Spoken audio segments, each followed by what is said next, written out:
Man walking his dog by river gets chills when he realizes they're not alone. Oh, Florida. Whether it's the aggregation of blue-haired retirees, its ever-growing competing theme parks, or its wildly frightening creepy crawlies, there's no place like it. When Florida resident Trent Tweddale and his dog went for a morning stroll in the summer of 2020, the duo had an unfortunate encounter with one such terror. And sadly, it wasn't a granny on a walker. Trent was petrified when an aggressive animal approached him and his pooch, and things got ugly fast. Trent Tweddale and his dog Loki thought it was just another ordinary day when they went for a stroll on their Wesley Chapel farm. But out-of-the-ordinary events were lying just ahead. Considering Florida's climate is, as we all know, hot and muggy, little Loki dipped his toes in the nearby creek to cool off. What's the harm in that, right? Well, that's when things turned south. The 6-year-old rescue pooch couldn't have been happier. That is until something grabbed him from below the water's surface. With its bony scales and jagged teeth, the monster appeared out of nowhere. Trent was in a state of shock. The dog had his front paws in the river here that swelled after all the rain, and the dog was attacked by a gator, Trent told WFLA TV. Yep, that's right, an alligator. It's practically Florida's mascot. An enormous gator about 13 feet long pulled Loki into the water.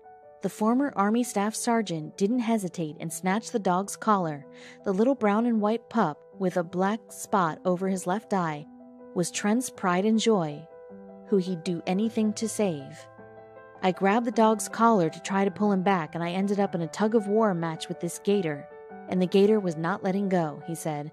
Trent and the gator were neck and neck, with Trent literally trying to keep the reptile from gnawing on Loki's neck. Trent realized he was getting nowhere, and tugging on Loki's collar could potentially choke the pup. Trusting his gut, Trent let the collar go before leaping into the water. It was time for Plan B. So I let go of the collar, and I got about knee-deep into the water and started pounding on the gator's head until he eventually let go, Trent continued. He had no other choice. It was a miracle that the feisty reptile let go at all. Alligators have a chomp measuring 2,125 pounds per square inch, psi, of force. For reference, humans have an average bite measure of just 150 pounds per square inch of force. If Trent hadn't acted so fast, well, Loki might have been chopped meat. With a jaw that strong, it's an absolute marvel that it didn't happen. But Loki didn't exactly escape scot-free. While Trent was lucky enough to get out with only a few scratches, the poor canine's front legs were nearly severed. He underwent emergency surgery, which felt like a nightmare. When I pulled him back, the bones were out, and it looked like the arm was just hanging by a shred, Trent explained. It was a particularly horrific sight for the dog dad, who considered Loki his family. Loki's emergency surgery was very Frankenstein-esque. They put metal plates and screws in and were able to reconstruct it that way.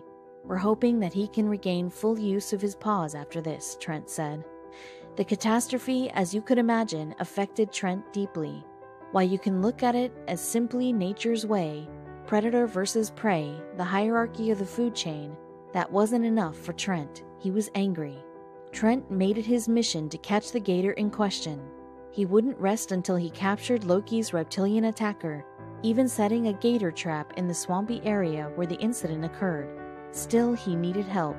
With the aid of Florida Fish and Wildlife Conservation Commission, Trent dangled a chunk of meat above the water surface to entice the creature. He hoped the scaly guy would leap up, snatch the bait, and set off the trap. But Trent didn't exactly use a spare filet mignon as bait. The trapper did not have any bait, so I grabbed one of my roosters, and we used him as bait for the trap. We haven't had any luck yet, he admitted. R.I.P. We love our dog a lot, and I'd fight tooth and nail for him, Trent said of his rescue pooch. Seeing innocent Loki with a giant cone around his neck and a powder blue cast wrapped around his leg motivated Trent to catch the alligator. Though his gentle dog wouldn't hurt a fly, Trent knew if the situation was reversed, Loki would have used his teeth to scare the pants off that gator and save his owner. In fact, the scenario isn't unheard of. James White had a knack for fishing. At least he thought he did. But that all changed when an easy day of fishing with his pup brought him into a close encounter with a dangerous creature. James settled into a spot by the shore at Bodega Bay, an area not far from San Francisco that appeared to be tame and quiet. As he expected, the morning started out slow, but then he felt a tug on his line.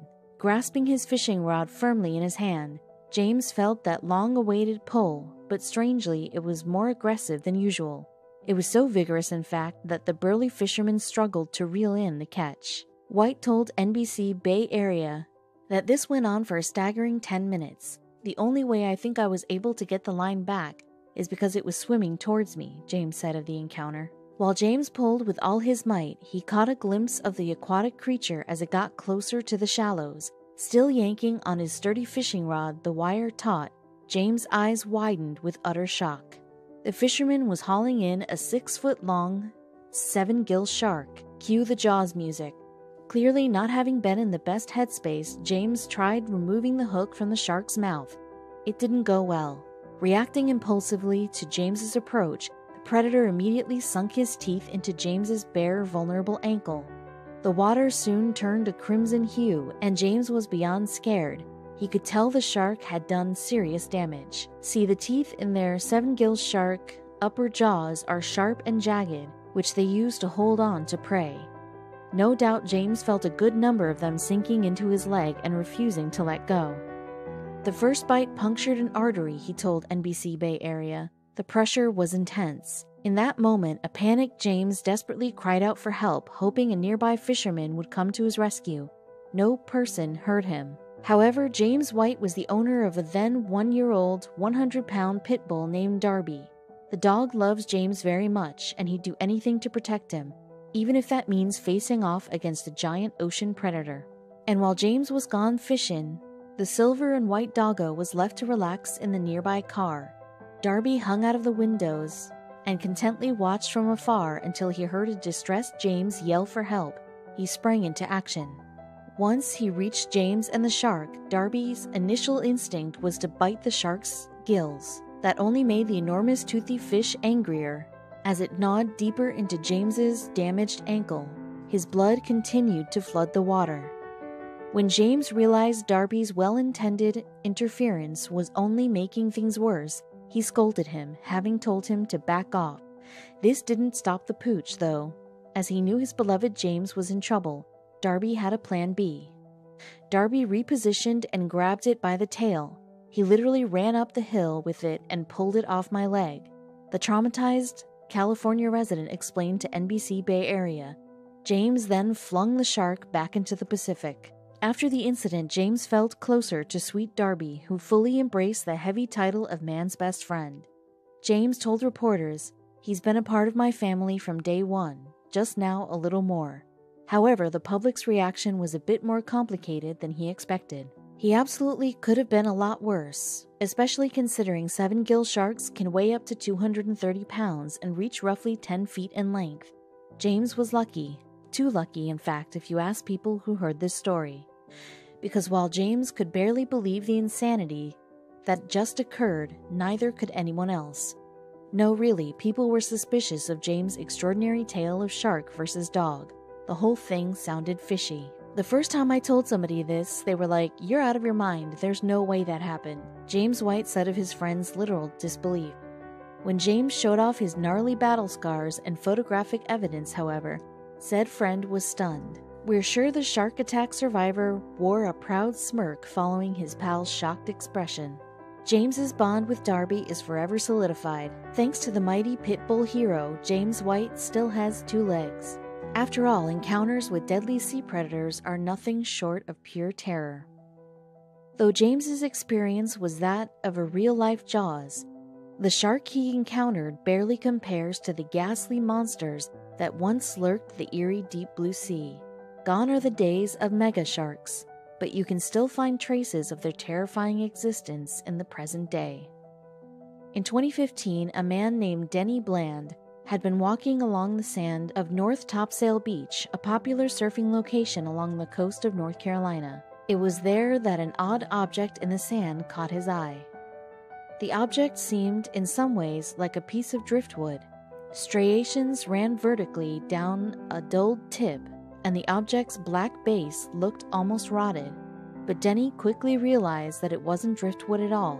In fact, it was something much more terrifying.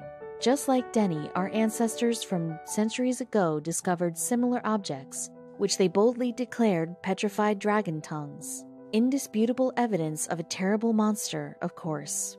The scary part, however, was that they weren't too far off. That was because Denny had actually picked up the fossilized tooth of a megalodon, a massive prehistoric shark. Cynthia Crane, director of the Aurora Fossil Museum in North Carolina, shed some light on Denny's find and the monstrous predator. Megalodon was this large, humongous shark that roamed the ancient seaways during the Miocene and Pliocene time, mainly mid-Miocene to Pliocene, which was about 15 million to 5 million years ago, Cynthia said. Yikes. The enormous fossilized tooth of the beast only affirmed estimates of the ancient creature's size. The theory goes that a shark grows 10 feet for every inch of tooth, so a 6-inch tooth like the one that Denny found would mean its owner was 60 feet long. At that size, the Megalodon shark would be 3 times larger than your run-of-the-mill great white shark, its modern-day ancestor. But how in the world did the sharks grow so big in the first place? Paleoecologist Dr. Catalina Pimiento offered an answer. Perhaps, she said, something was going on with the productivity and climate that produced that pattern, or with their prey and their competitors that made the species become large.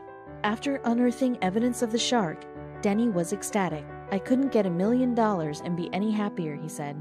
Even the small shark's tooth just excites the heck out of you.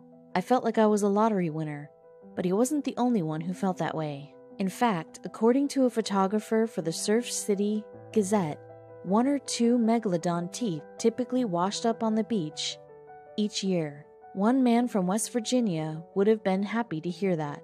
Greg Smith, a former community relations director at Camden Clark Medical Center, who later became a fireman salesman, shared Denny's enthusiasm for Megalodon teeth. In fact, his enthusiasm pushed him to collect fossilized teeth.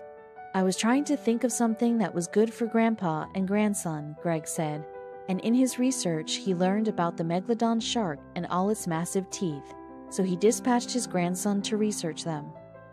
After researching, Greg's grandson returned. He said, "Grandpa, it's a huge shark with a mouth as big as a garage." Happy that the shark piqued his grandson's interest, Greg sent him a giant tooth of his own, and the kid loved it. Over time, Greg collected more fossilized Megalodon teeth until he had what he called a huge collection. And he wasn't kidding. As of 2018, he had over 1,000 Megalodon teeth in his collection. Naturally, even the most enthused Megalodon fan would be a bit relieved the enormous animal didn't make it out of the Pliocene era. Believe it or not, some weren't so sure the enormous animals leaving teeth all over the coast were really extinct to begin with. Numerous reports from off the Baja coast in Mexico, pictured, alleged a massive black shark routinely patrolled the waters there. This shark was seen so often that it even earned a nickname, the Black Demon of Cortez. But was it real? If you'd spoken with fisherman Eric Mack, you might have thought so. He claimed the Black Demon rocked his little boat and stuck an enormous tail out of the water. Skeptics, however, weren't so sure about his story. After all, the Baja waters were already known for a diverse ecosystem.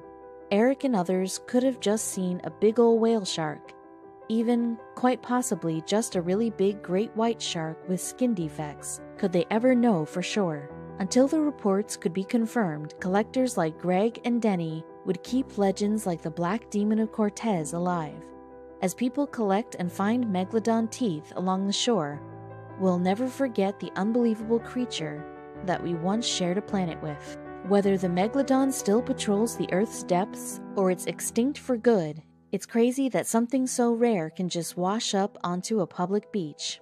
After all, some of the world's greatest mysteries and secrets have been discovered purely by chance. And few people know this better than Jose Antonio Nieves, a simple farmer from the South American town of Carlos Spegazzini, which lies just south of Buenos Aires, Argentina. For the most part, the relatively small Carlos Spegazzini saw little in the way of action as the nearby capital city typically hogged the spotlight.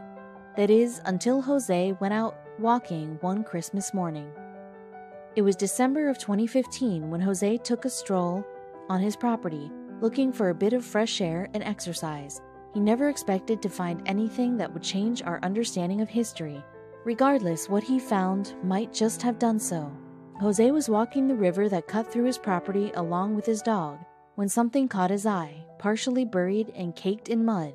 A huge gray object jutted out of the edge of the riverbed. Upon closer inspection, however, he realized this was no rock.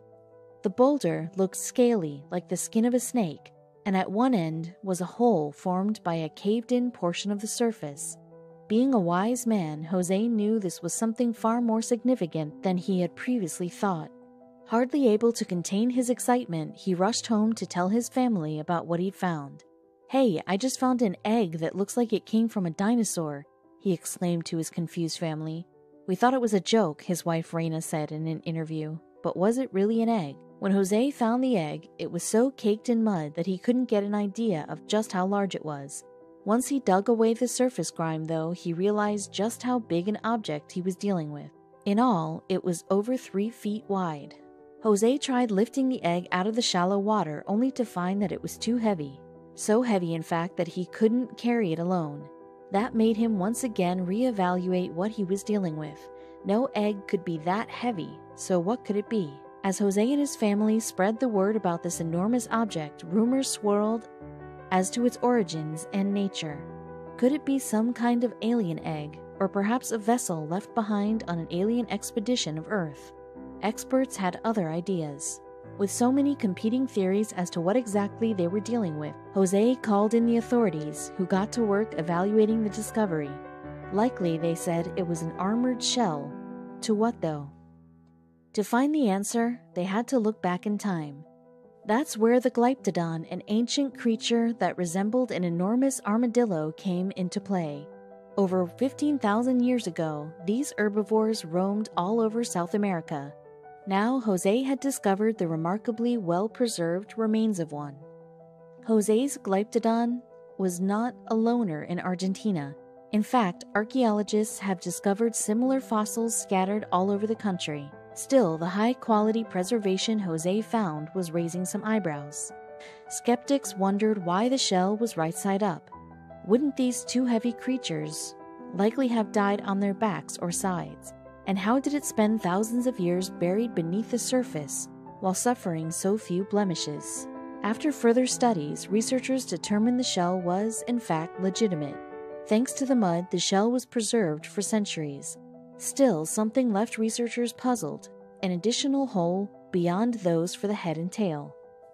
Researchers concluded that if the damage wasn't caused sometime while it was in the ground, it's possible that the wound was what led to the creature's demise.